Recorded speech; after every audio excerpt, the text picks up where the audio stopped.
And welcome back to Broadcast Team Alpha, our Sunday show. This is part 3 in our October series of Reaching for Utopia. And I'm joined today with my co-host, Agi Nost. Nori Love is out today on family business. And so, Nori, if you're listening, we miss you, and we will see you next week. We've been talking about Reaching for Utopia. And so this is going to be our final episode in this series. We're going to give some parting thoughts on that. We do want to let everyone know that next week, October the 28th, is going to be our participation in the month-end Spookathon here at L&M Radio. And our part will be that we're going to have 2 really special guests on board. We'll have Robert Vandenbroek will be joining us, and he'll be doing some live readings. Chip Regenthal will be here, and he will be doing some tarot card readings. So it's going to be an interesting time. Speaking of the time, it will be a couple hours earlier. We're going to be on at 1 p.m. until 3 p.m. So we'll have more information about that on the website and throughout the show. We'll mention that again later on. If anybody has any more inquiries or you've got questions, you can contact us either here through L&M Radio or come on out to the website at broadcastteamalpha.com, and we can be more than happy to get you any other details you may want to know about that. So, with all of that housekeeping out of the way, Agi, how are you today, sir? Well, it must be good. Nobody is complaining. How about yourself? Doing great. It's beautiful where I'm at. We finally got some cooler weather. Florida's finally cooling off. I think we're going to get into our 70-degree weather, which is going to be nice. 70s and 80s. Yeah, and we're done with the heat in Tucson too. We're no more 115 degrees. That's now it's livable. It's way below 100, and we enjoy it. Absolutely. So you've got two places to go for you folks in the cold country. As it gets colder, you can either go down to Arizona or you can come on over here to Florida, which we get a huge influx from Canada. Those folks are done with the cold weather pretty quick, so they start migrating south, as do a lot of other folks from the colder regions. So we'll be seeing lots of them soon. Yeah, them are called snowbirds. That's right. That's right. So we've been talking about reaching for utopia. Last week we touched on healthcare. We talked about some utopian communities, a couple of them, one of them in India, talked about some of these different things. This week we want to talk about what does a utopian society look like as far as what kind of rules? What kind of rules do you have? Do you have boundaries? Is everybody just free to do whatever they want? What kind of freedom do you have in a utopian society? What does your legal system look like? What kind of educational systems do you have? What about religion? Where's religion in the utopian society? What do you think, Agi? Well, the thing about any society, it has to have rules. There's got to be a structure to it. And this is not just for the physical existence.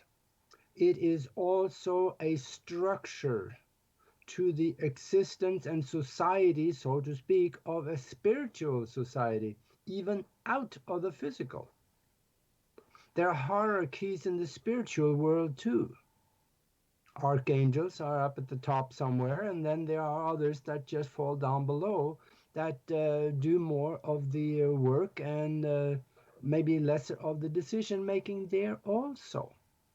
So hierarchies and rules and a structure is embedded in everything there is out there. And in order to have a society that will work, there's got to be rules and people understand the rules.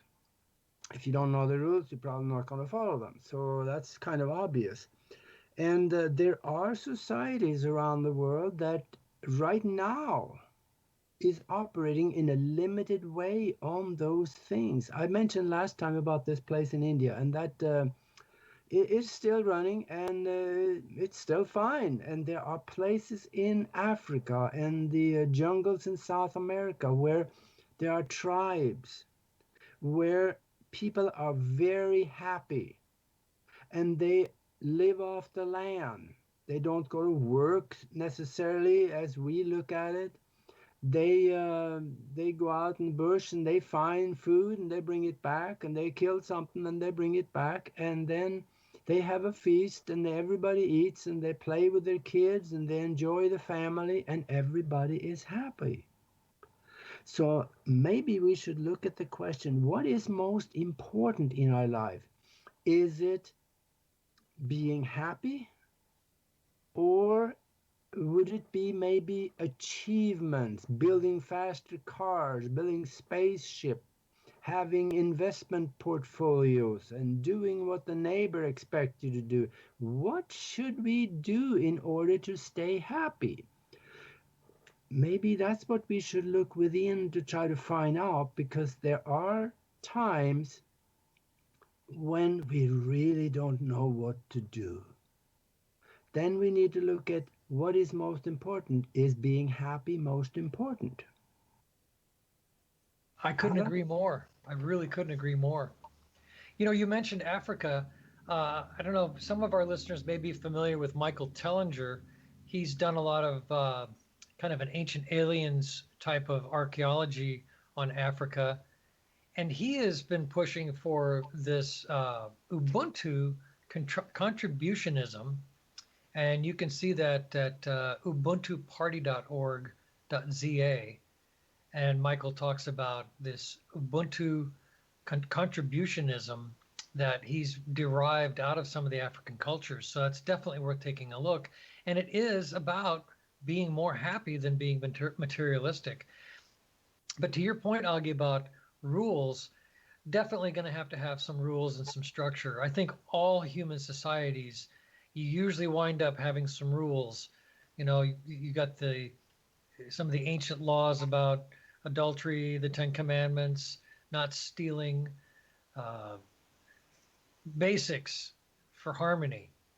Got to have some rules, and I think it really kind of comes down to not violating other people's free will. I think it's a really good, a simple yardstick. If we can get to a place where we're not violating someone else's free will, then your freedom. How does that saying go? You can be as free as you want to, as long as your freedom is not stepping on my freedom. Yeah, and the thing about rules within a society is it gets very complicated in there, because who establishes the rules? Is it the people, or is it one guy at the top? Some people call him a dictator. Or is it a government that establishes those rules? And who enforces the rules? The enforcement of rules, we know all about how that works, when all you have to do is to step out the door and you're subject to those rules. So this is something that we talked about, freedom. Well, my freedom may infringe on somebody else's freedom, but there are rules, and they must be. You do not have the right to go into a movie theater and holler fire. So you can take it from there all the way up to other things that just infringes on some people's freedom to do what they want. But once everybody understands the limited rules that applies to a society, then I think it will work. And the enforcement of those rules must be done by the people. Anytime you establish a ruling elite, you're going to end up with a government, and government is intrinsically corrupt. Right. They work for themselves. When it comes to the three major plagues of mankind, it is religion, government, and attorneys. They have destroyed Earth as it was meant to be. So we need to avoid that. When the people, a community, or a neighborhood decide that this guy is just not quite doing the right thing over there, let's go talk to him first. Communication's got to be the first step of enforcement of anything. Well, I think you're also touching on something else too, Augie, and that's participation. that if, because we've all been kind of trained to be spectators. I don't think in a utopian world you're going to be a spectator. I think you're going to need to be involved Yeah, at some level. absolutely. Because it is necessary. Otherwise, it will eventually rise a form of government that'll take care of people. And boy, are they good at taking care of people. Well, and there's nothing wrong with the government taking care of people, but I think what's happened is we've seen the United States model, this federal republic, whatever you want to call it, don't call it a democracy, but that's okay. Whatever you want to call what we have, the original intent had a utopian balance to it. You have the judicial, the executive, and the representative. But I think we've seen as the country has evolved from an agrarian economy into an industrial economy and now to a post-industrial economy, that people have got all this technology. They're looking at their phones. They're not really engaged in talking to their neighbors. Like you talked about that last week, how Yeah. people don't know each other, and how people are not even participating in politics because it's gotten so ugly.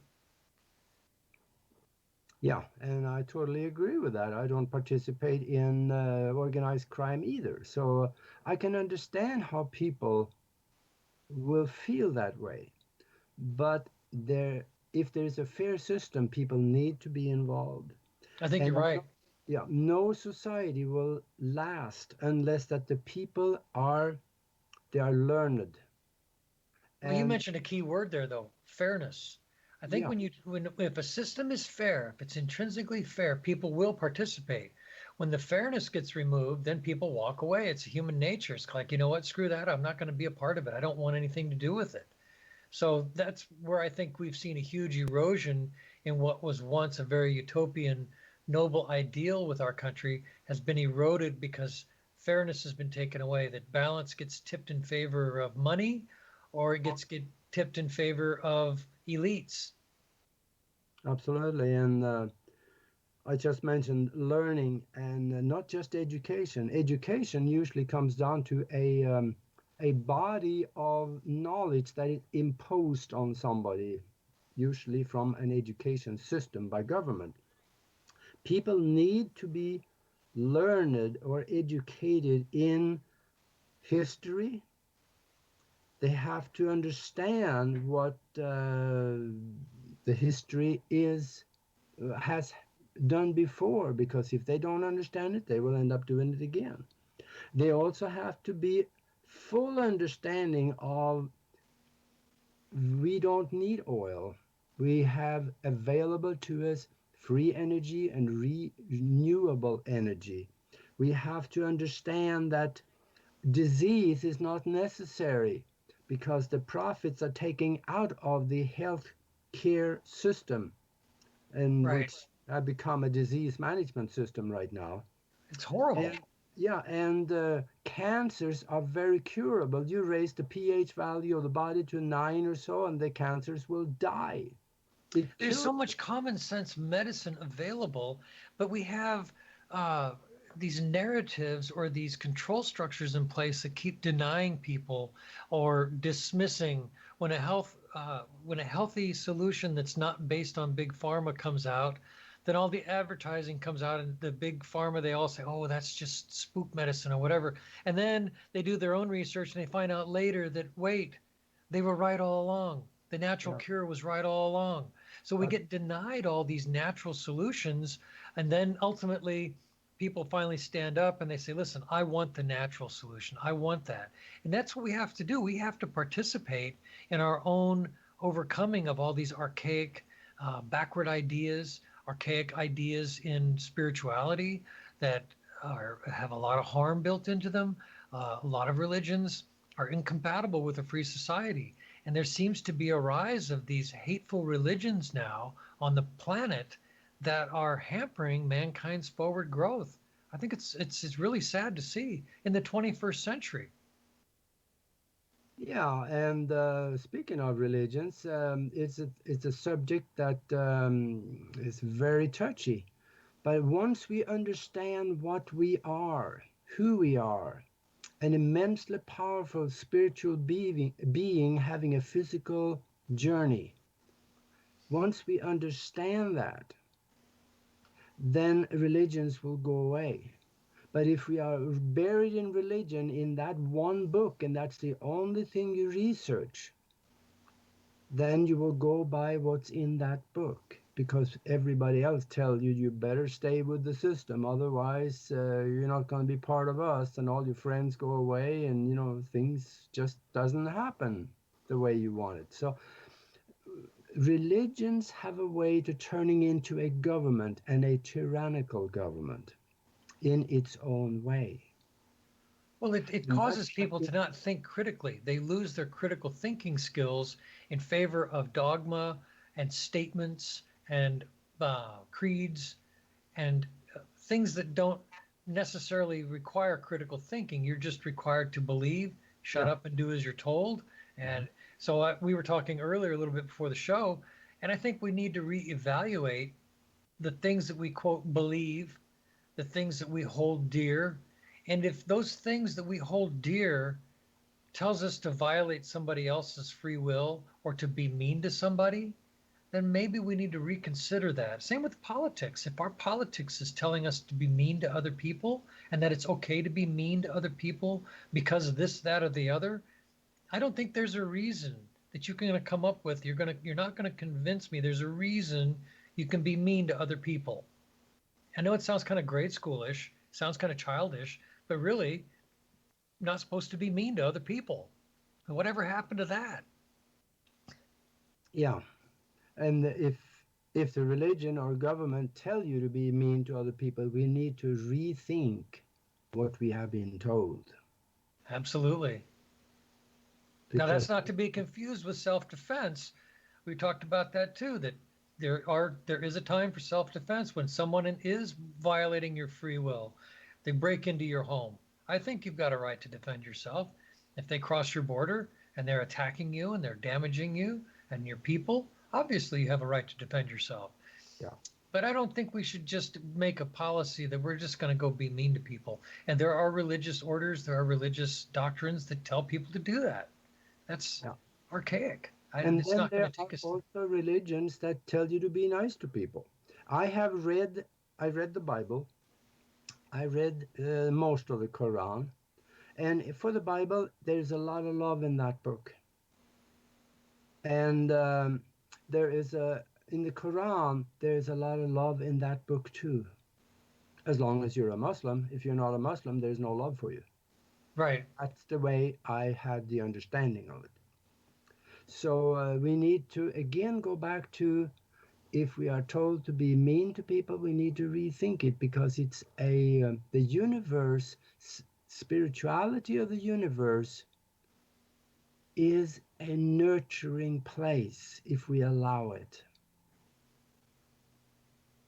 It's also about service to others. Yeah. And so if your religion is telling you to be service to others, Buddhism, Christianity, they all have elements of being service to others. So a lot of different religions, faiths, and beliefs have this. But if the predominant thread in that religion is telling you that you are going to treat others unfairly or based on a policy of meanness or negativity, that's something you really need to reconsider and say to yourself, do I really want to align myself with that? Because I don't think my spiritual development is going to go anywhere if I align myself with those negative traits. Yeah, and there's too much of that, way too much of it. And we got to watch ourselves, because it's easy to get sucked into that. And I am guilty of that all the time. I start judging, and I start thinking things that It's maybe not. easy. Yeah, it is so easy to do. But that goes back to also education and learning. If we know our history, if we know what the different religions have done to mankind, if we know what governments have done to mankind, and if we know what attorneys are, Right. then we know how to deal with it.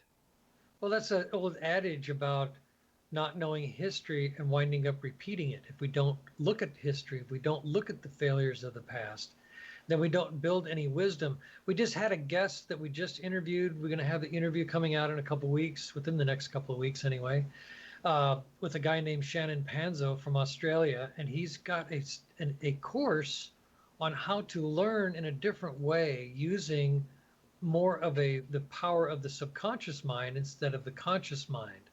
And he talks about in his course the difference between just learning and attaining knowledge. The key is that we develop wisdom.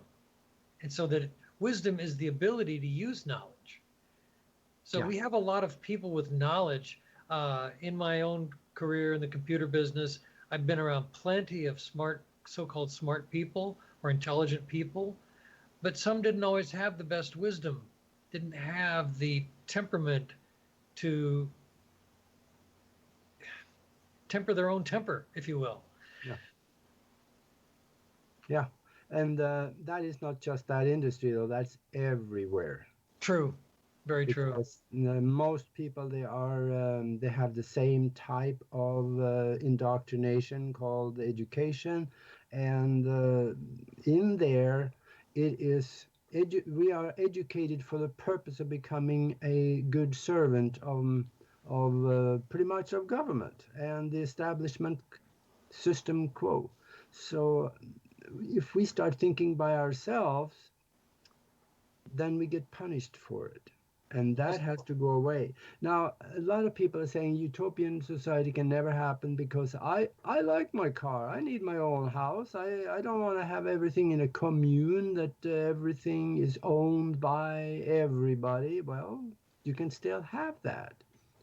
There is perfect, there's a perfect solution to have private property inside of a utopian society because we have our own and we have the commonalities. So, and there's nothing wrong with that. It could perfectly well be put together that way. And we have maybe a place where they can work or they can contribute. There are other things than just going to work that can be contribution to a society. So each person will do something for the good of all in order to feel a higher level of accomplishment and feeling good about themselves.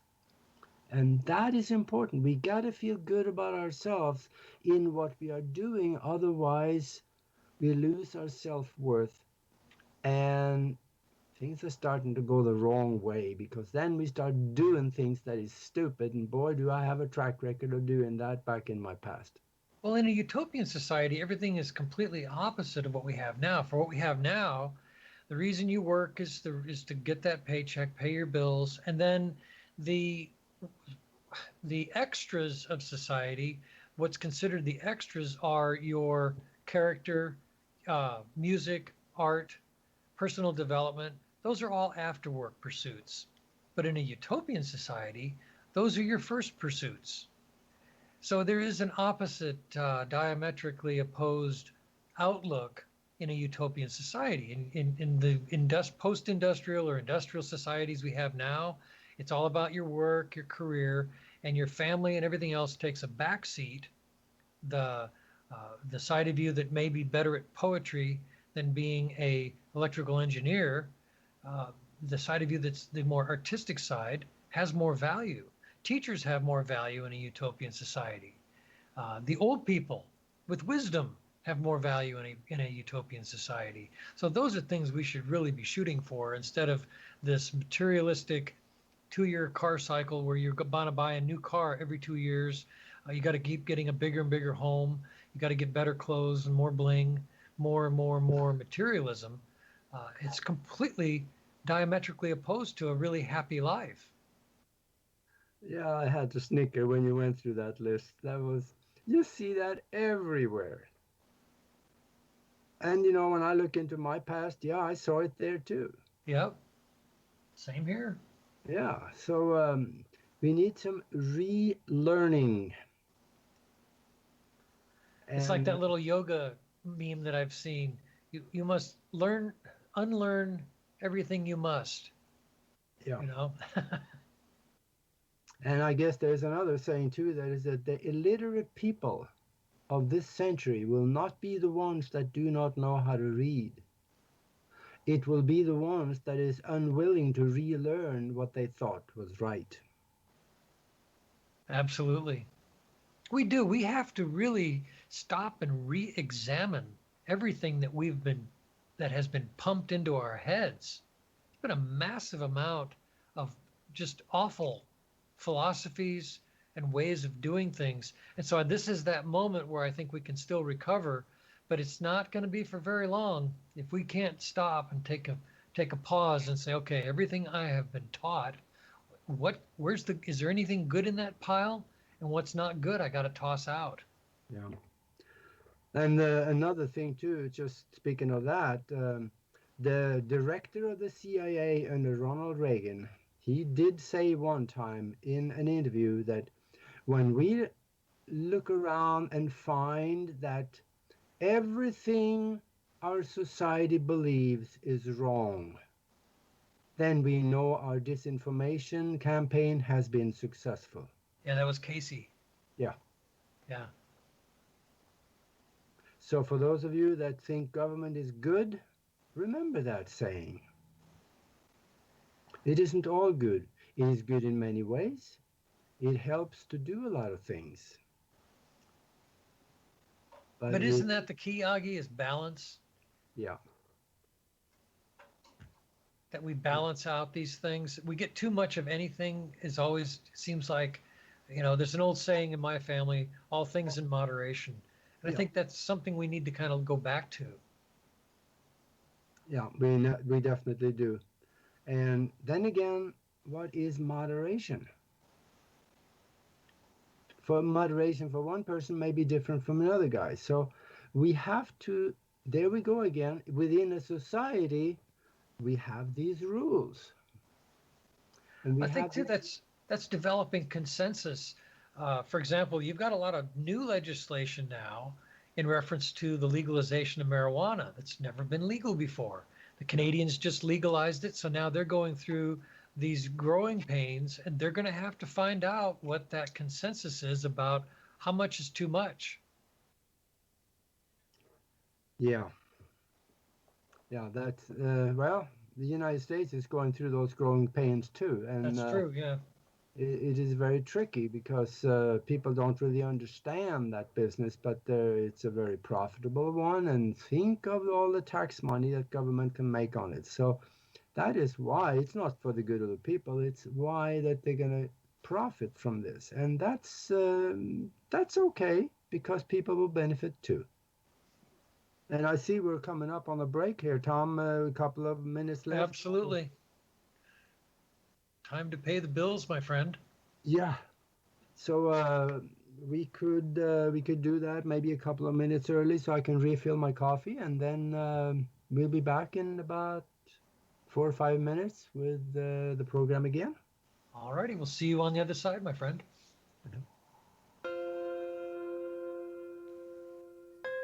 There are days that the red pill is bitter in my stomach, but I can't get it back out. I think because I have to. I speak because I have no choice. I walk through this dark age we're in with open eyes. Listen to Open Eyes on latenightinthemidlands.com. And together, maybe we won't stumble and fall.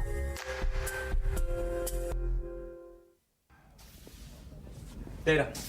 The sensors can't penetrate the planet's ionosphere. There's too much interference. Can you find a way to scan for life forms? I would be happy to, sir. I just love scanning for life forms. Life forms. You tiny little life forms. You precious little life forms.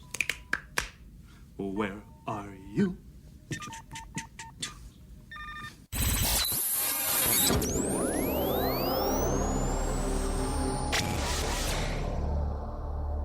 Even the ETs know this is the place to be. L&M Radio Network. You can listen to the L&M Radio Network 24 hours a day, 7 days a week through the Paranormal Radio app. Availability from lnmradionetwork.com or TalkStreamLive.com on both Android and Apple. Our call to listen line is open 24/7. Dial 701-719-9704 so you can listen on the go.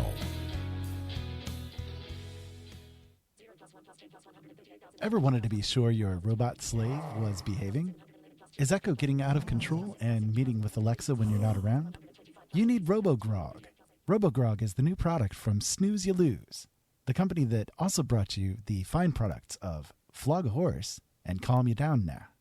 RoboGrog will put your robotic minions to sleep, bringing their AI a sense of peace and comfort. It does this by sending bolts of electricity straight where the sun doesn't shine. Get RoboGrog today at any fine retailer and set yourself free from the devices that bind you. You can't just throw someone into prison and silence their warning because you don't agree with them. You don't have to like my methods or what I stand for.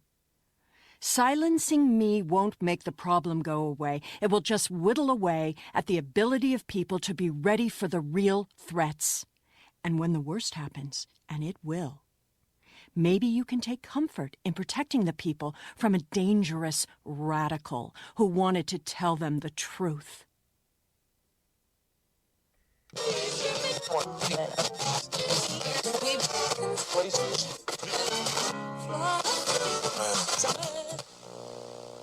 Tired of searching for great talk and great information? Look no more.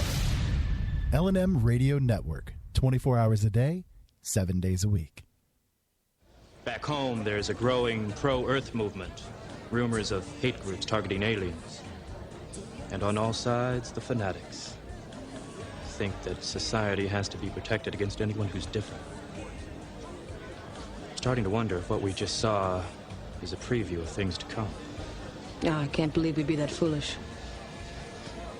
Santayana.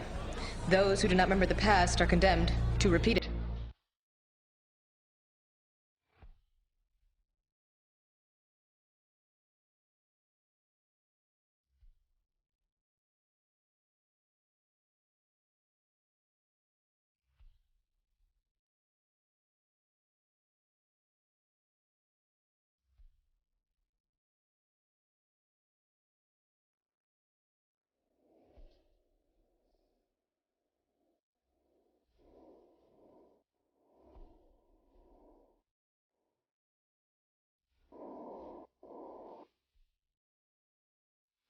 And we are back. We're back. Are you back, Augie? I'm back. I think we're back. Okay. Yeah. Welcome back, Broadcast Team Alpha. We're talking about Reaching for Utopia. And we're drinking coffee, drinking lemonade, enjoying a Sunday afternoon. Hope you're enjoying your Sunday wherever you're at. So, Augie, before we went to break, we were kind of touching on some touchy stuff. Yeah, we did. And you know, I've been mentioning this word called rules. And I don't particularly like rules, but we need some. And let's say that in a utopian society, you're driving down the road, and if there were absolutely no rules, what would make a car coming down the road on the left side or the right side, or don't stop at anything, or we gotta have rules there too. And the traffic rules are pretty much international now. And the thing about it in the United States and most other countries, if you don't stop for a stop sign and a cop see you, they will give you a ticket and the government will benefit from it. So, on the other hand, those rules should be a little more human-friendly. If there is no injured party, there should be no liability. No victim, no crime. There you go. Yeah. So, if there is, you have a set of traffic rules in place, and they are observed by everybody. But if somebody breaks those traffic rules and there is no injured party, there is no liability there. But if there was an accident caused by that breach of the rules, then the one that broke the rules are at fault and will take care of the damage to the other party. This should be something that could prevail all parts of the rules within the society. Well, you're touching on another area too, Augie. What about prison? I mean, I was thinking about this the other day. Who determined that it takes so many years to satisfy a crime? For example, a guy robs a liquor store. Is a year in jail enough? Or is 5 years? Or 10 years? How long does it take to rehabilitate somebody and re-educate them, literally re-educate them about being a contribution to society? Who makes up these times for prison? And are the prison systems we have today, would we have those in the future in a utopian society? What would we do about that? If people are going to be rule breakers, as some humans will always be, what do we do with the rule breakers? The re-education is most likely the way that it has to become, because somebody being put away behind bars for 5 years, they are not going to produce anything for society under normal circumstances. There are some places where they are put to, it's like slave labor, pay them 10 cents an hour or something like that. I can understand that. So they then, both help themselves and whoever they are laboring for. But re-education is, and you talked about 1 year or 5 years, that again has to be up to the people in the community that was harmed by this. And I think that this is, again, another word that you mentioned, consensus. It has to make sense to the people in the community what kind of punishments or rewards would be appropriate for somebody's action. Well, how would you rehabilitate a criminal, really? How do you, for example, let's just say somebody was not really a criminal, but they did break the rules and they broke a law, and they're not really an evil person intrinsically, and with a little bit of help could be turned around. What would be, I think that's something we really need to rethink, because giving blanket punishment to everybody for a certain rule they've broken does not seem to be fair. Oh, absolutely, because psychiatry is basically, it's not a science, it's experimental science, because there are so many different minds out there and brains out there that, it can't be the same for everybody. But there are things very often that for somebody do something that is against the rule, that could be a form caused by a need or a hormone deficiency, and there could be many things that could be treated as a disease. And also, if there's a need, then that has to be understood. Let's say that they're starving, so that they go and steal something in a grocery store. Well, there is remedies for that. If the need for food was taken care of, then they wouldn't do that. So there's many other factors that has to go into it, again, to be determined by the society, and maybe they can help in some ways. So the way that it is put together now, it doesn't work.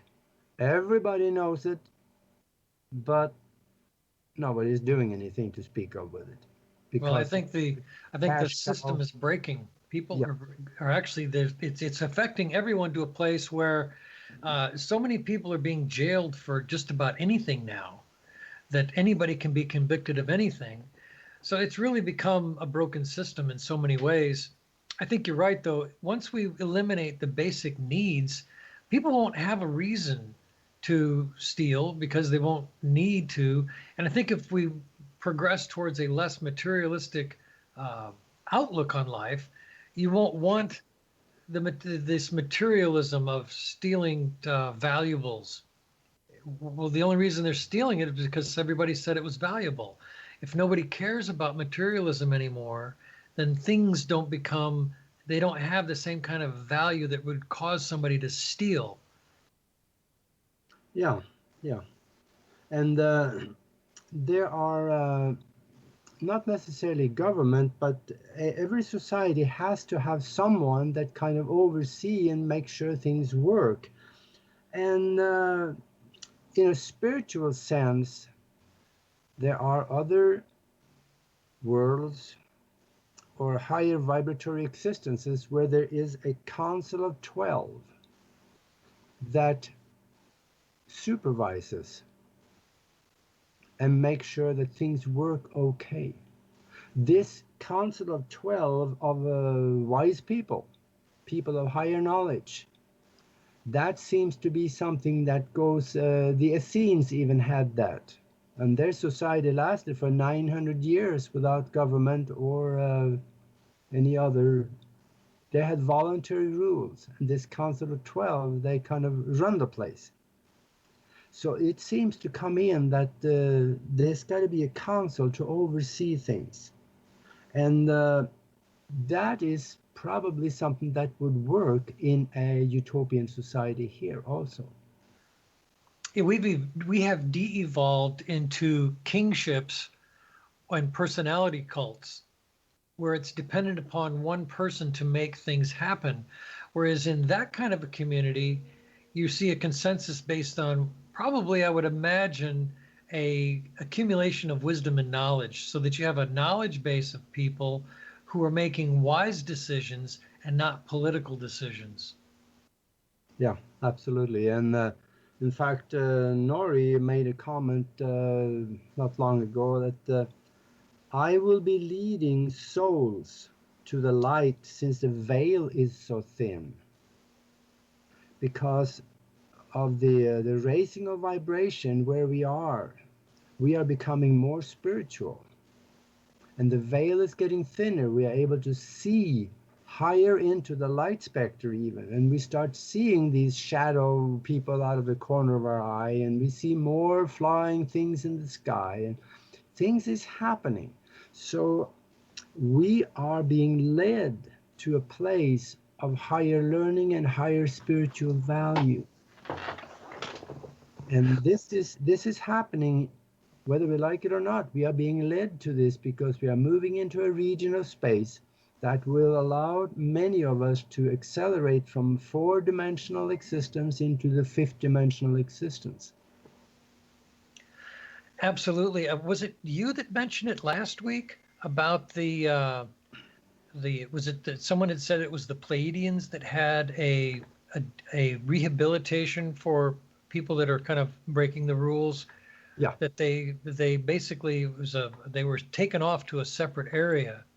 Yeah, it's a mind conditioning kind of thing that they ask them, why would you not want to participate in this? Because it will benefit you.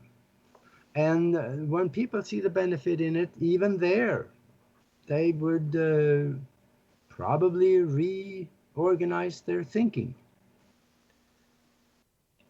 That is an incorporation of the spiritual and the secular. And I think that's where we have kind of dropped the ball in our secular, quote, prison rehabilitation, that they add spiritual and non-secular concepts into the treatment programs as an afterthought instead of as a primary thought. The primary thought is to punish people, take away their freedom, and throw them in with a bunch of other people and make them as miserable as possible, in hopes that that's somehow going to deter them from doing anything in the future.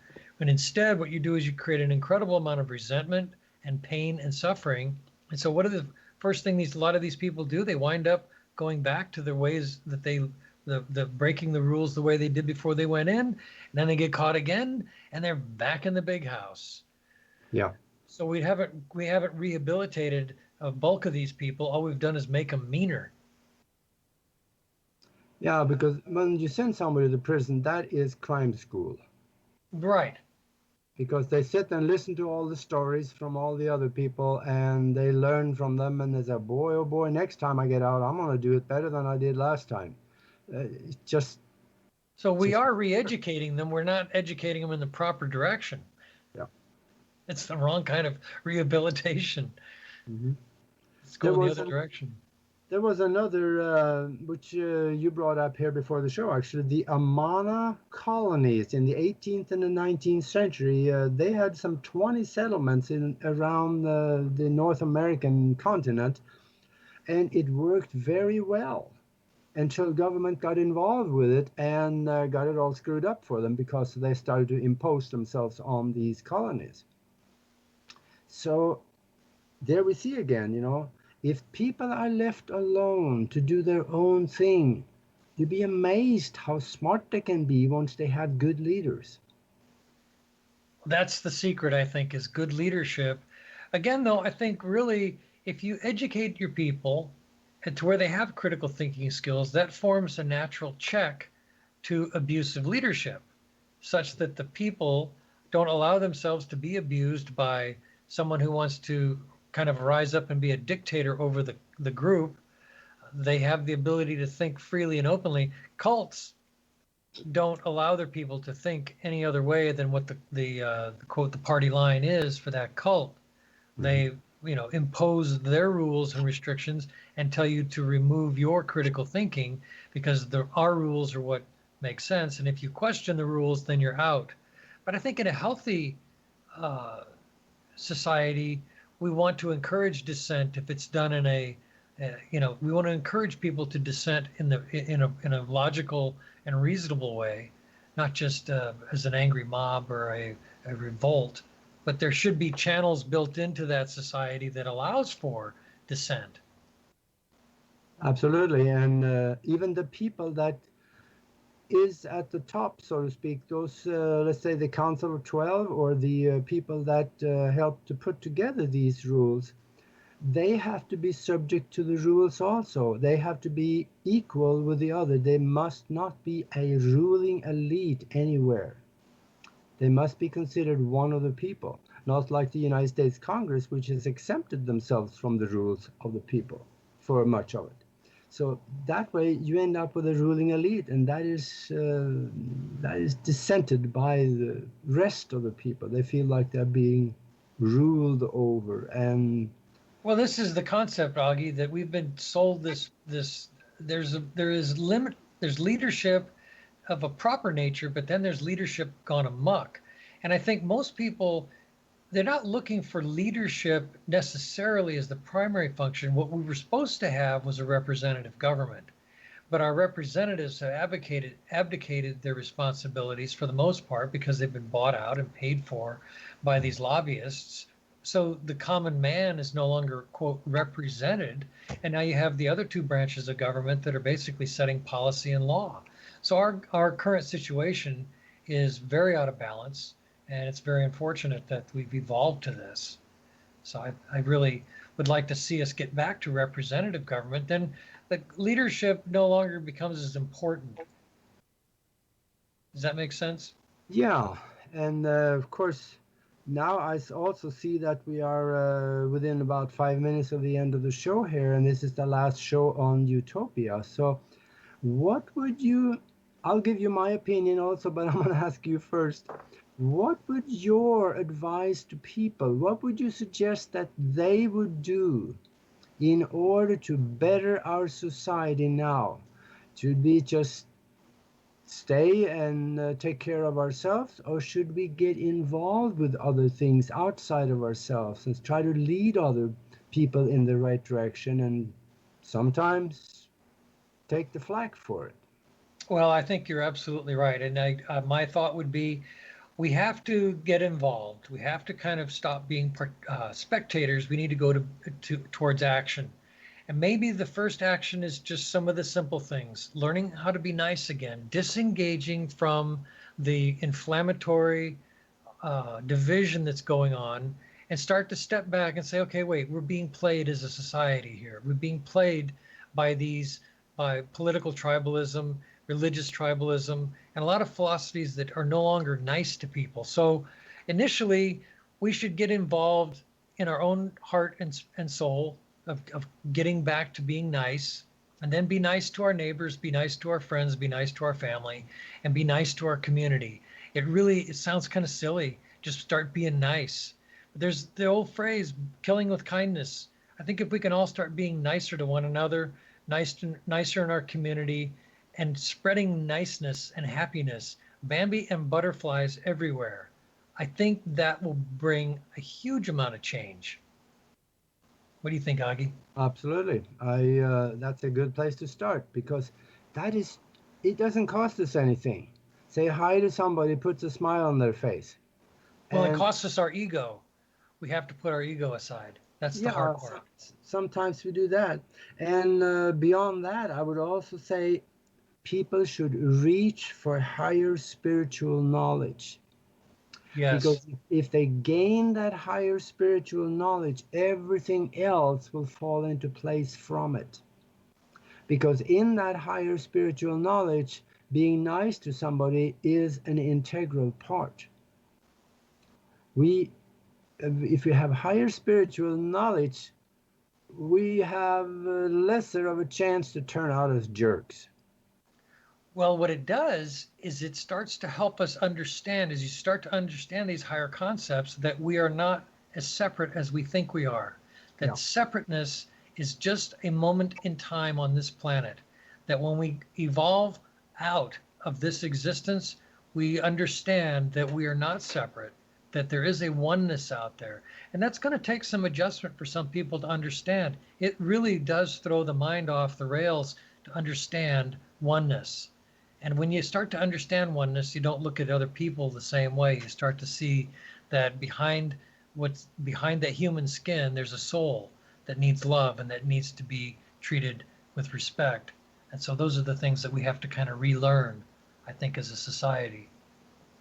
Yeah, and behind that human skin, as you say, is consciousness, and that is all there is. The human skin is created by consciousness. So once we understand what we are, the physical is lesser important, because Absolutely. it is created by this consciousness behind it. We are technically just a hologram walking around having physical experiences. And we, by our consciousness, can change the physical reality, both by epigenetics and the way we think.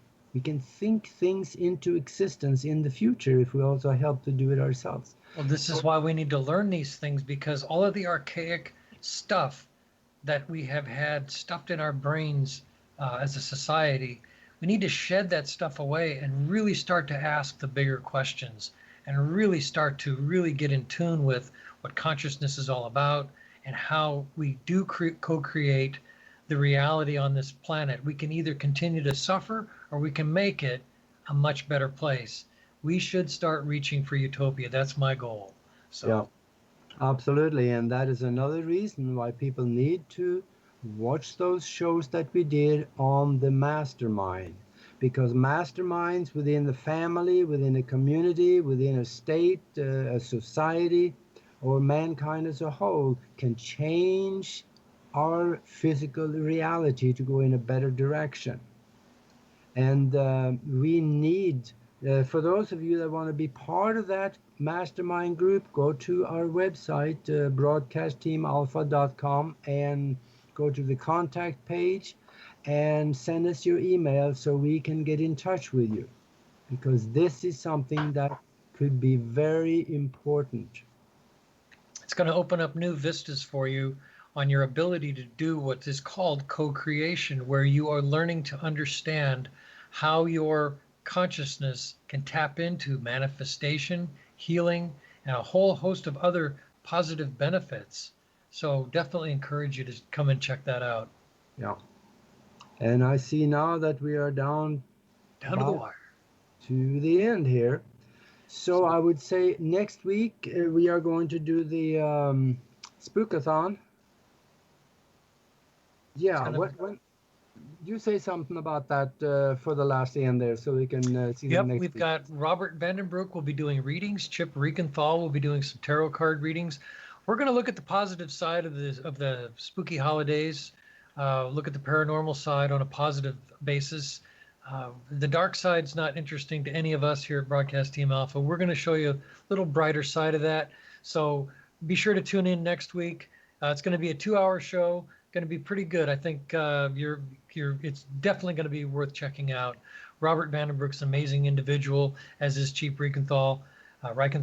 And so definitely come out, check that out. And I think we're at the end here, Augie. Yes, we are. So then we will see you next week. See you next week with a brand new show. Yeah. Bye-bye. Bye-bye.